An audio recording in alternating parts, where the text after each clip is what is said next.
Alright, so we are going to add Brain Companion to our live video. It'll take a second to load really quickly. So today we'll be conducting a really basic interview on like effective studying and things like that Hello, with hi. yes, Matthew. How? So Hi. How are you? I'm good. It's nice to meet you. How are you? Nice to meet you too. Awesome. So I guess we'll start off by asking you a little bit about yourself. Yeah, for sure. So for those people meeting me for the first time, my name is Matthew Espinoza. I live here in Canada, so I don't know if anyone's from Canada over here. But I created a speed reading formula around 2 months ago. And so since then, it's gained popularity among different schools and has really made an impact in terms of education. I also recently created a language learning formula of how to actually learn a language as most efficiently as possible. I really feel that school teaches you what to learn. It teaches you, science, literature, all these important topics. But I feel sometimes school misses out on how to learn. So speed reading, productivity, memorization, these are essential concepts that really people need to dive into. And I'm so excited to be able to share a bit of that with you guys.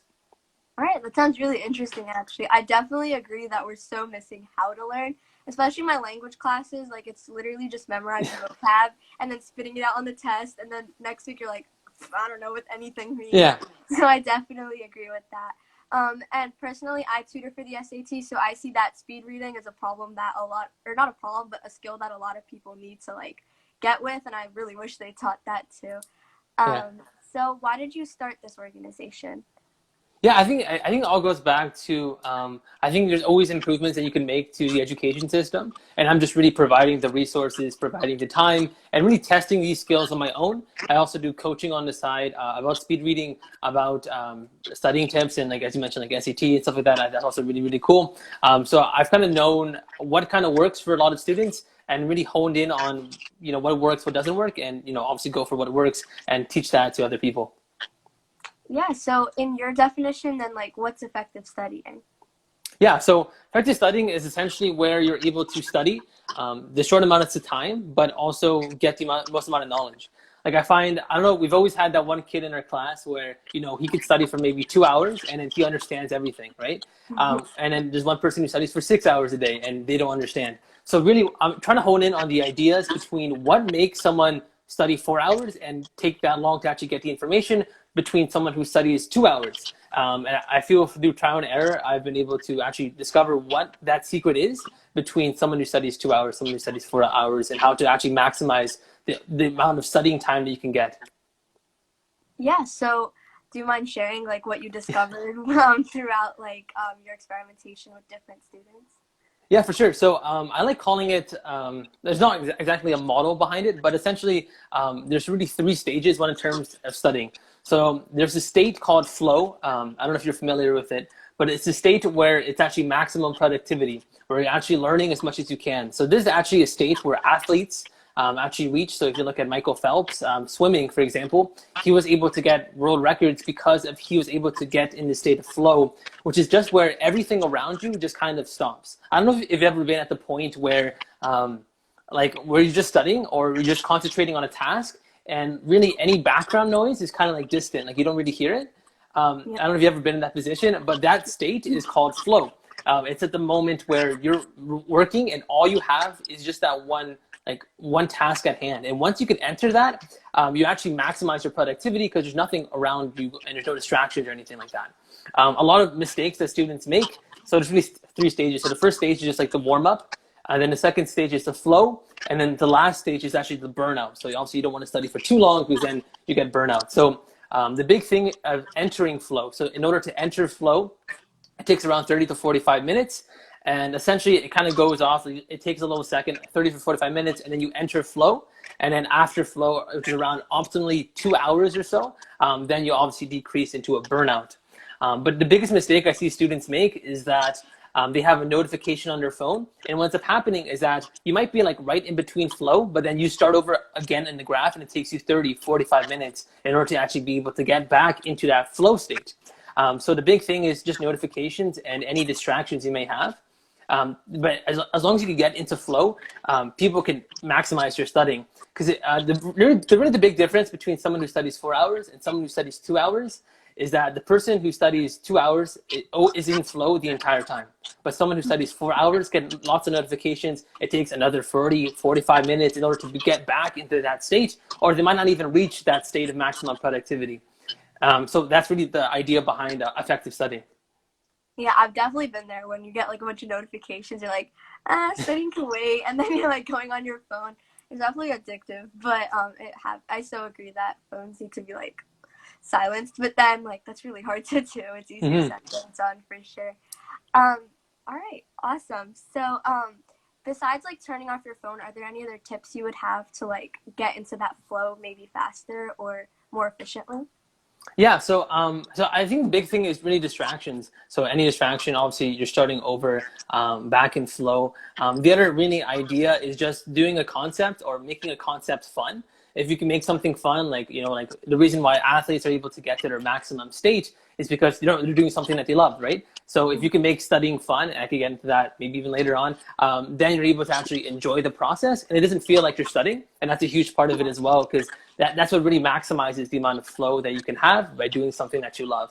The second idea is also music. So there's often this big debate about whether to listen to music or whether not to listen to music. So my stance on it is that as long as the music doesn't have any words, like it could be a classical song, there's actually an application that I use. It's actually neuroscience based that actually gives you certain pieces that actually like increase your actual circadian rhythms and stuff like that. So it's really, really cool stuff. It's called brain.fm. Highly recommend checking it out. But essentially just listen to music that doesn't have any words, and then you're able to enter this state of flow as well. Yeah. Yeah, that makes sense. I mean, honestly, I personally listen to music with words, but I have been trying to stop that because I've definitely accidentally typed the lyrics instead of what I was supposed to be typing. Yeah. Totally The other thing too is like if words end up singing the songs, especially if it's recognizable, and that just completely starts over your state of flow. Yeah, that probably explains why I don't reach flow very much. Thank you for sharing that. So I know you mentioned like the burnout stage. So do you have any tips for like how to avoid burnout, and then if it happens, which it usually inevitably does at least once, like how to get over it or like recover? Yeah, for sure. So the big thing is that you obviously don't want to study too long. So that's why 6 hour sessions of studying don't work. The other big thing is that the way our brain works is that we need a beginning and an end point. So I don't know if you've ever studied. The first thing you study and the last thing you study is the thing you actually remember the most when you have a study session, right? So if you can have more breaks in between, you have more beginning and you have more end points. So that's a huge thing too. So you really want to space your timing sessions. I don't know if you're familiar with the Pomodoro technique. So the 25, 5 minutes, that's also really, really great. But I've been able to do the Pomodoro so long that 25 just feels like it's too short now. So, just playing around with like the time and the break. So I do like sometimes 45 and then like 10-minute breaks, right? So just playing it around and just making it fit your needs. That way you never actually reach the burnout stage. Mm-hmm.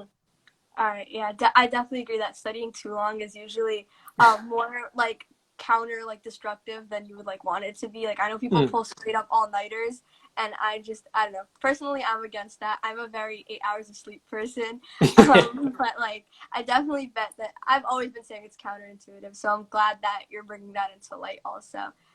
Staying up is usually not helpful compared to getting some sleep. All right, so for you personally, like what study techniques have helped you? Yeah, for sure. So I think it's just getting into the mindset of, okay, I'm going to study. I feel sometimes we have a lot of distractions going on. So I have like a pre-study checklist that I go through. So just like write anything that's on your head, just on a piece of paper, and remind yourself that I even like turn the piece of paper around and remind myself, okay, I'm going to look at this. I'm going to worry about this after I finish my studying.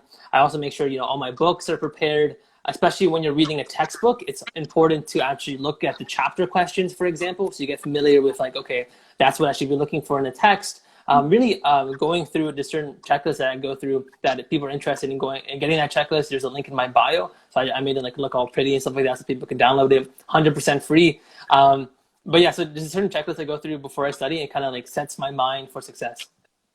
Mm-hmm.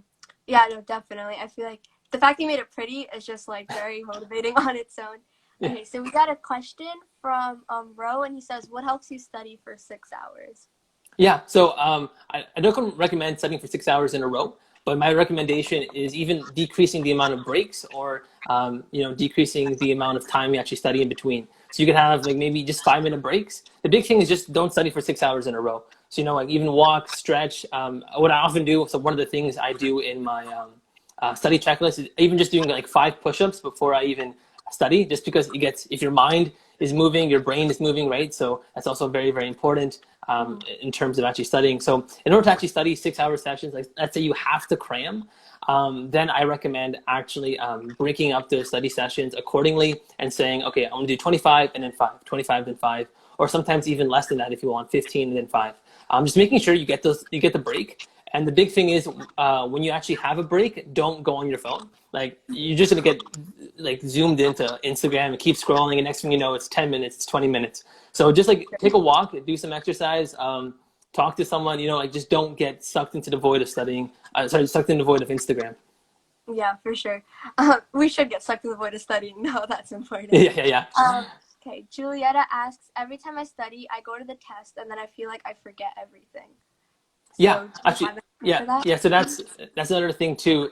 You want to make sure that you're doing spaced repetition. So spaced repetition is just essentially where you study a concept over a couple of days. So that's why cramming often doesn't work, because we only have short-term memory for so long. So if you're going to study a concept, if you're going to study for a test, I recommend doing it over like 3 days. Let's say your test is on Monday, and your teacher told you on Friday because he's just the kind of teacher. So study Friday morning, Friday night.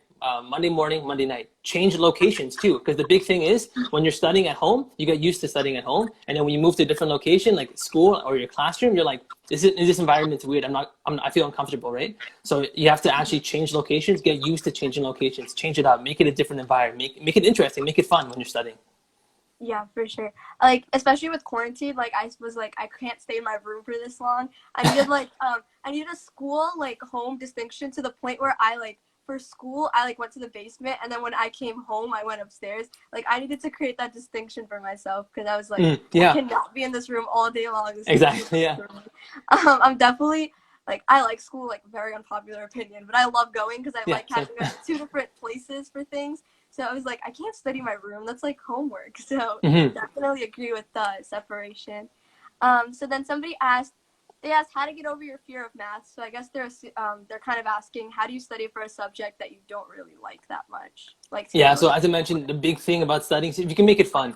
So even sometimes there's a great technique about the Feynman technique. So the Feynman technique is used by one of the most famous professors. I think it was Oxford or England. I might be wrong. But so anyways, what he did is that he learned a topic, and then he just taught it to someone else. But even what I do, I don't always have someone to talk to. Of course, like you're obviously in your room. So I even get like a little stuffed animal, put it on my desk. Anytime I learn something, I teach it to someone else. Because what ends up happening is that when you teach something to someone else, you actually learn it twice. So you're saving a whole bunch of time. So just try to make math fun. Ask yourself, why are you doing math? Is it because you want to career in engineering? Also remind yourself, math is essential in terms of like calculating basic stuff. Like you want to make sure that you actually know how to do 6 times 6. You really remind yourself why you're doing it, and then kind of work backwards from there. I hope that helps the awkward bibliophile. Yeah, I wasn't sure like the name, so I would just said someone. So then the next question by Julietta was, what's the way to like not overwhelm yourself when you have like so much content to study? Yeah. So the big thing is, especially like with exams, so you want to make sure like which exam is first. Like if you have a science exam first, then obviously study for the science exam.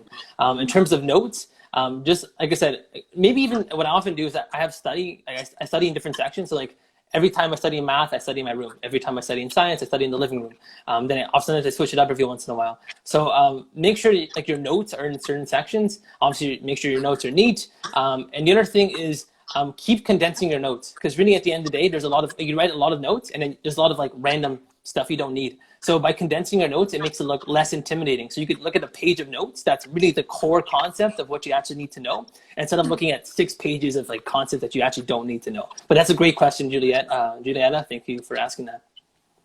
Yeah, so in regards to notes, like I know this varies for everybody, like everyone studies differently, but do you have like a go-to way that you write your notes?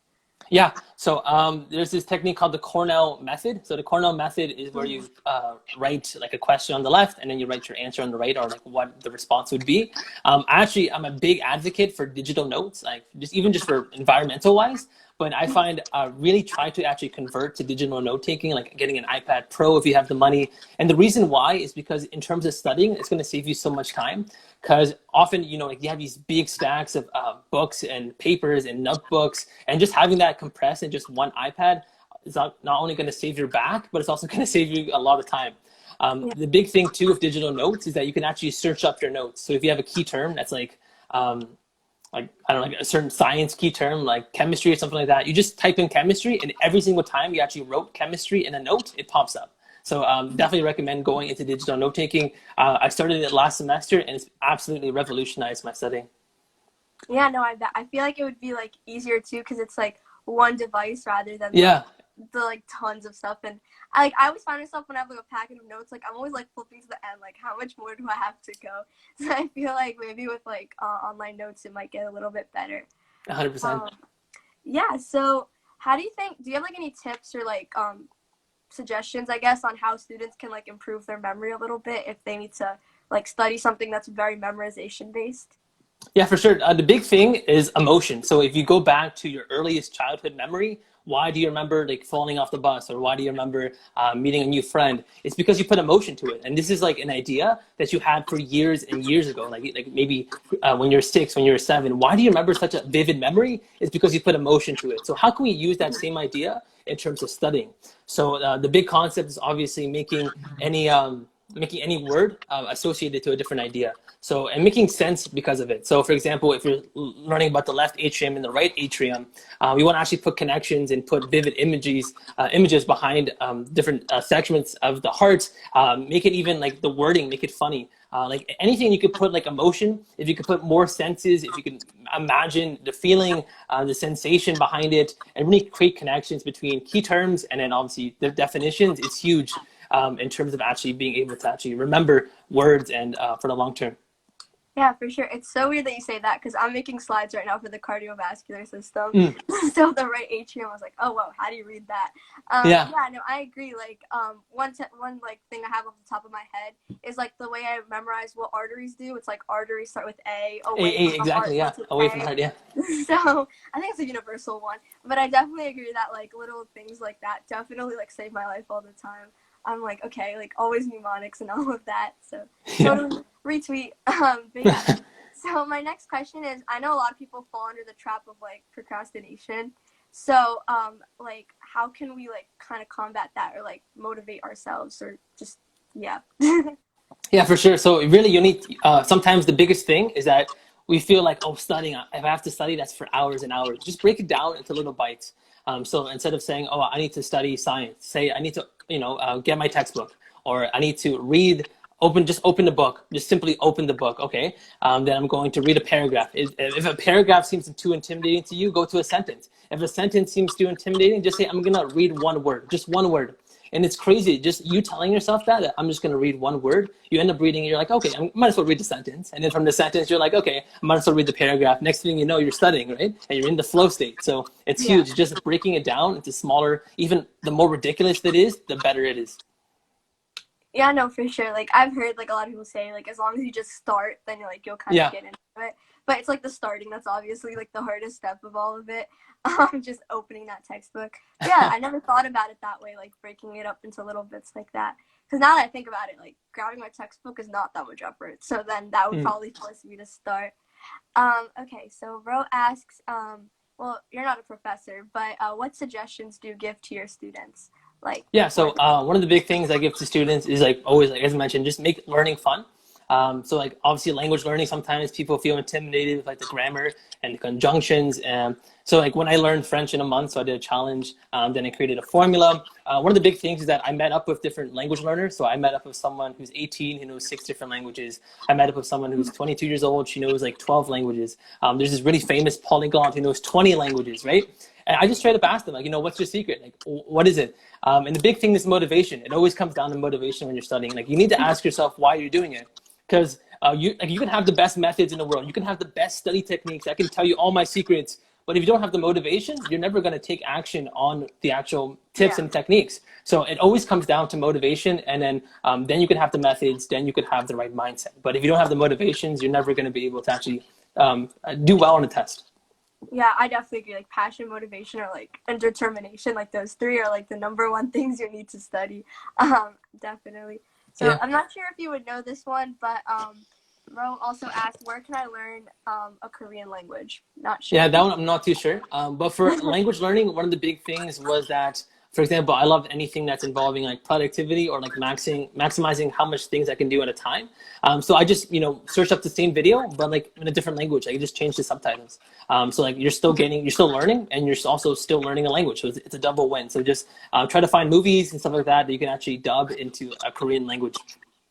Yeah, I know. I did that too recently with the show Money Heist, which translates to La Casa de Yeah, Papel, which doesn't make sense to me, but the Paper House I Money love that Heist, I show. don't Yeah. know. But yeah, I was watching that in Spanish, but I needed like subtitles because I was like, Mm. I don't know what's happening. Same thing with Elite. I don't know how to say that in Spanish, but yeah.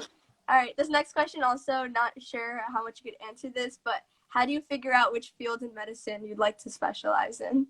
Yeah, that's actually a really great question. It's actually a question that a lot of my students get. They're not too sure like what career path they need to go in. And I think depending, I don't know how old you are, Ria, but like depending on how old you are, you still have time. You still have time to think. I think it's also bringing it down, just internships or just actually doing co-ops and actually going into the actual field itself and actually saying, okay, I like this about this field. I like this about this field. Maybe I like dentistry. Like testing out different areas about ones you want to see, and then going with the ones that you like the most. Like if you, and then just trying to go from there. Yeah. I mean, I'm like not the person being interviewed in this, but I'm interested in medicine, and Yeah. my high school is based on that. So like they've told me how to choose, so I'll give my 2 cents, I guess. But what like my teachers have told me is go like on your own time and watch some like videos or read some case studies, depending on which type of learner you are. For like the different specialties, and see which one like actually interests you and wants you to keep going. Like for me, like I read some on like muscular and I was like snooze, but then I went to neuro and I was like, oh, I could watch another one of these. And so I feel like that could definitely help you out with choosing. Yeah, that's a great tip, actually. Yeah, thanks for that. Definitely added on. That was awesome. Yeah. All right. I don't see any other questions. But my next question is like, given the current situation with quarantine, it's like even harder to like obtain like motivation and things like that. So like, do you have any like things that you've done special during this quarantine time that maybe you didn't normally implement to help you like get motivated? Yeah. So one of the big things I've been doing recently is just challenges. So I did a challenge, learn a French in a month. I did a challenge, speed reading 30 days, and then developed my own formula behind it. Especially now, it's so fun to actually do challenges because you have the time. Before I used to be in school, I'm like, I can't do this, I can't do this. But now I have the time to be able to actually study. I have the time to be able to, develop a routine. I think that's a huge part of it too. So I wake up at 5 a.m. every morning, which is, like, that's not for everyone, but it works for me. And so like just developing a routine that you can go by, setting times for studying, setting times for reading, like just making it fun. But also doing challenges. I like doing challenges, just like saying, I'm going to study for 2 hours. Like, let's just do it. You know what I'm saying? Like making it fun. Yeah, no, I agree with that. I'm an early waker upper or riser. There we go. Early riser also, but not 5 a.m. early, like 7 a.m. early. But I Yeah. definitely agree. Scheduling is pretty great. Oh, I didn't realize I missed your question. Let me see. What I missed. Okay. I'm not sure. If you want to re-ask that, then we can answer it. Yeah, with that being said, I know you mentioned digital notes earlier, and I know there's a lot of applications for digital notes. So do you have like a personal, like tried and tested one? Yeah, so the two big digital note-taking apps are Notability versus GoodNotes. My recommendation is Notability, just because Notability has this feature that GoodNotes doesn't, and that's like voice recording. So what you can do is that, with your teacher's permission, for example, all you have to do is like record it, and then you're actually able to so like the teacher's talking, let's say she's talking about like pink elephants for some reason. So then when you're writing the note, like then it actually records, and you can actually go back in your note to actually find it, and it corresponds to like you're actually writing the note. So for example, let's say your teacher's talking really, really quickly. You can actually go back in the recording, and it goes back in your notes. So you're able to see exactly what point in the note you actually missed. Does that make sense? Yeah. Okay. So like it records it, and then like you can go back and see like where in the notes you're like missing that section. Is that kind of what you mean? Yeah, yeah. So it is like kind of just like fuzzy version of the note, and and then once the recording is going, like it makes the less fuzzy part like clear. Does that make sense? So then you're able to see what point the teacher stopped talking or like started talking, and then you're able to correspond and add notes to that. Oh yeah, it sounds really cool actually. Yeah. Definitely. Like, that's one reason I'm excited for college. Like, I just feel like the whole online notes thing. Because in high school, it's like nope, paper, and I'm like, oh, Yeah. yeah, definitely one reason I'm super excited for university studying. Mm-hmm. So to like play around with digital notes. Yeah. So I believe that's all the questions that we have. Do you have anything extra that you would like to bring up, or if anybody watching has any last minute questions? What was it? Positive vibes. The name. Oh yeah. So just note it. I'll type it in actually. Yeah. Okay, what's my name? My name is Ishika, and which page I follow for positive vibes. I don't follow like a particular page for positive vibes, but I've seen that like on my Instagram Explore page, that's just the type of person I am, so they naturally come up. But I know some people like have the app Eternal Sunshine, and that gives you like a positive message in the morning every single day, so you could try that out. But I personally haven't tried it, so I can't tell you about that. Yeah. And for Shani Z0007, just so you know, I have a video on my YouTube channel that actually breaks down how I actually take notes in particular. So like the color coding system I use and like all that stuff to actually maximize the amount of note taking I do. All right.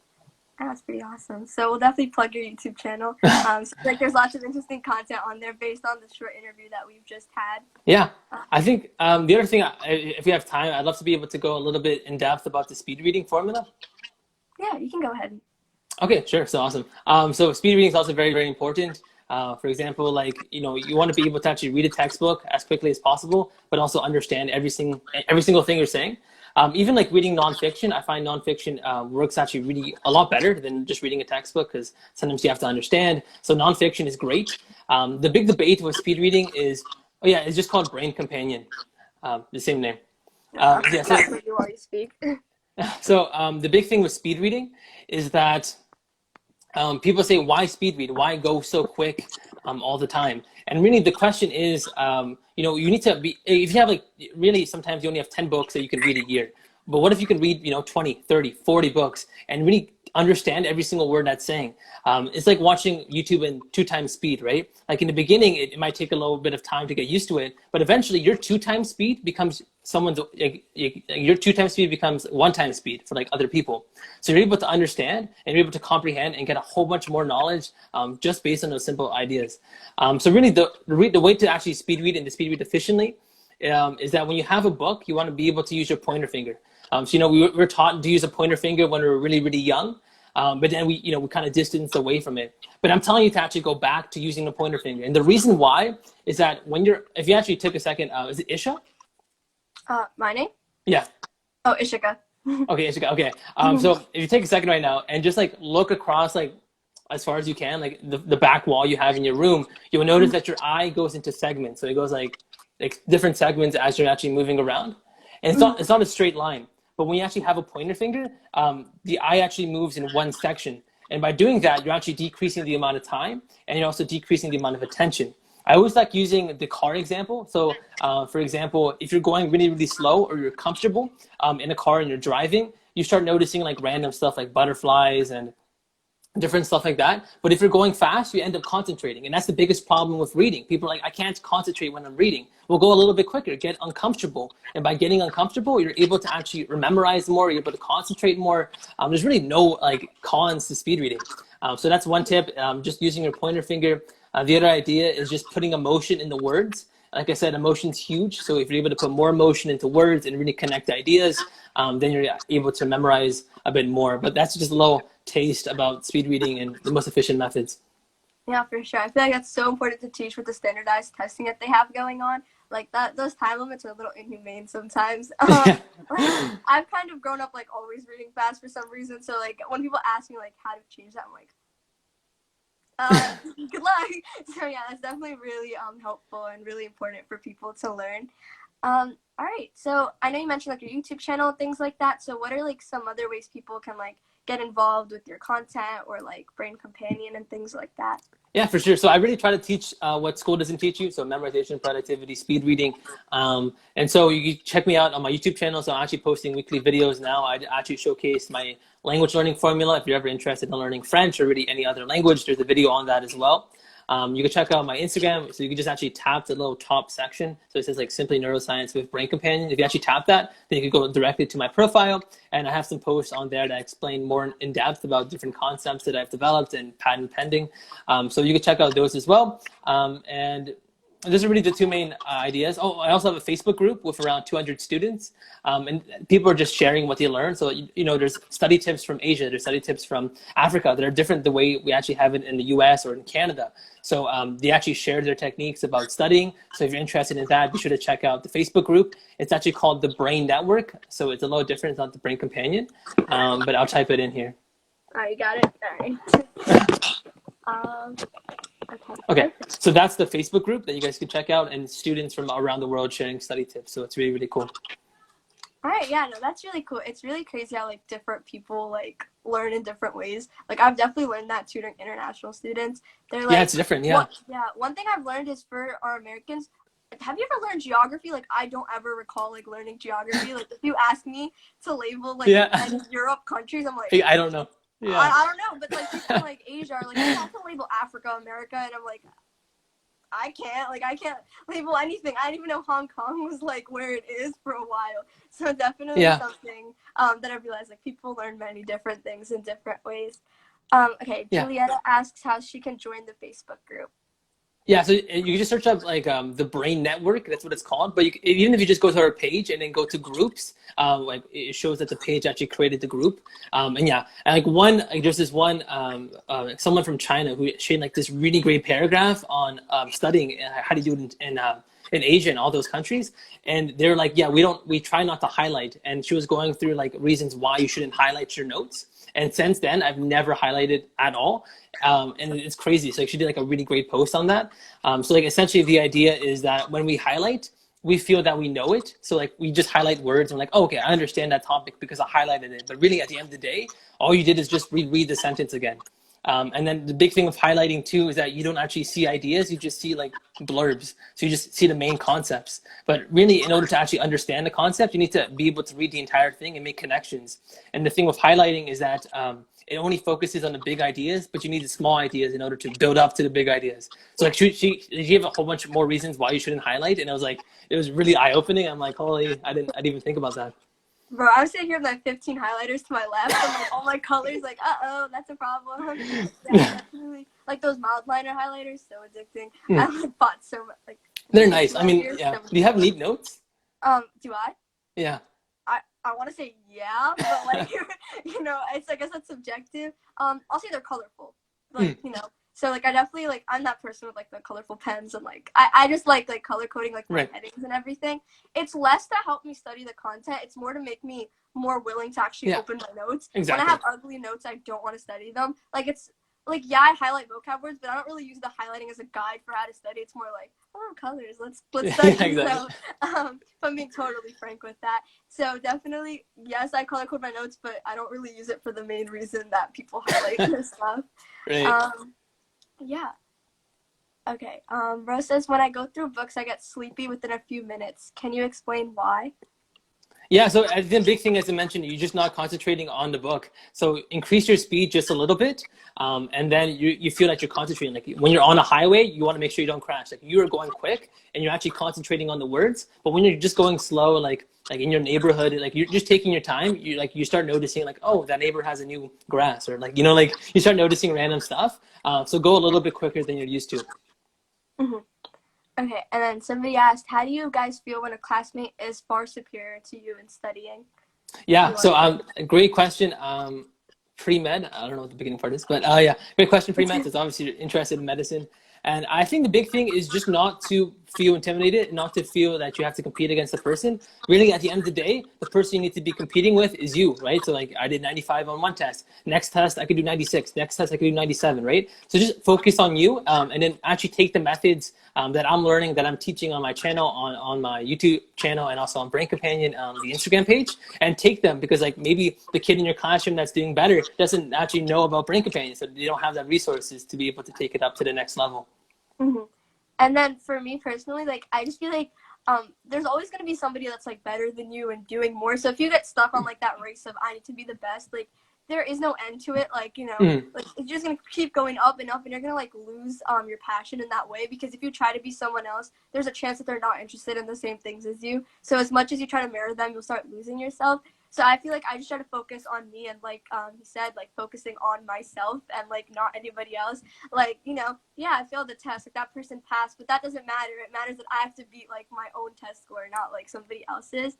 Because Yeah. at the end of the day, like it's what you make of it, and like you have to focus on yourself and your impact. Like what the person next to you is doing is like not directly gonna affect you to some extent. Yeah. But it is easier said than done. Like I'm being honest, like I've totally felt like inferior before, so I'm not like so yeah, I'm preaching to the choir, but I've definitely felt like that before. But again, it's important to focus on yourself. I Uh, completely agree. That was a great message. so okay, Julietta talks about, she uses the passage map method. Okay, Yeah, so exactly. Small underlining instead of highlighting. Yeah, exactly. So there's another reason why you need to really just avoid highlighting if you can and just focus on the big ideas. yeah, for sure. Like, this is more specific to like standardized testing, or you have to read like a big research paper, which might apply to the pre-med person. But what I do is, if I don't understand like the long discussion section, like after every paragraph or two, like I'll write just 1 or 2 words about it, so I know that I've truly like understood it and not just been like woo. So I feel like that's like the technique that I use for reading big things, not Yeah, getting. the other thing I feel like with like big like SAT tests is actually starting with the questions and then working backwards. So just read the questions before you even get into the actual passage. That way, when you're actually going through the passage, cut for time, that you actually you get to see like, oh, okay, that answered a question there. Oh, in second paragraph, that's the answer for that question, instead of having to go back and forth and read the entire thing again. Yeah, for sure. And I feel like with the SAT specifically, since we're on that topic, it's you have to like find your own reading method, because like it's different for everybody. So Yeah. I recommend taking practice tests for reading in like different forms. So like try reading questions first, try skimming first, try underline, like do Mm. whatever, because like that's just not like normal reading. That's just different. So like the rules don't apply that strongly there. Yeah. Yeah, they also struggling with the concept all humans have. Yeah, for sure. I feel like there's nobody that's perfect. So Mm-hmm. kind of focusing on making yourself the best that you can be in your eyes, Yeah. in my opinion. All right. So I think that's the end of the questions. Do you have any Awesome. other last things? No, I think that was great. I think hopefully people gain a lot of knowledge. It was great being able to talk to you, and you shared some really great points as well. Okay. Oh, one last question. AP classes. So this is less on the study basis, but I'll bring it to the brain companion side. I self-studied for my APs because my school doesn't offer that many. So with that, I feel like AP classes, it's like very specific type of learning. Like you have to understand the main idea and its applications. So if you want to talk about like anything about AP studying. No, I think you got it right on the ball. That's exactly what I was going to say. Yeah. Yeah, so I feel like when I study for those, I kind of like I learn the details, but then I make sure that I understand the overarching concept also, and I try to teach it like he mentioned earlier. Teaching's like second learning. I love that. I tutor so much. And Yeah, then exactly. I also think that practice questions are gonna be like godly, because AP questions again are a different breed. So practice questions are always there to help you out. Yeah, Yeah. that's Except this great. year, I have no advice for this year. That was different. So no advice on that. Yeah. Okay, Okay. awesome. All right. So if that's the end of the questions, then thank you everybody so much for joining us and watching, and thank you, Matthew, for coming and holding this interview with us. I totally learned so much. Like the whole Thank you. Yeah, highlighting thing. Totally looking into that now. yeah, All right. awesome. Awesome. It was great So meeting you. it was nice meeting you too. And again, thank you everybody for coming. Hope you all learned something. All right. See Bye. you guys.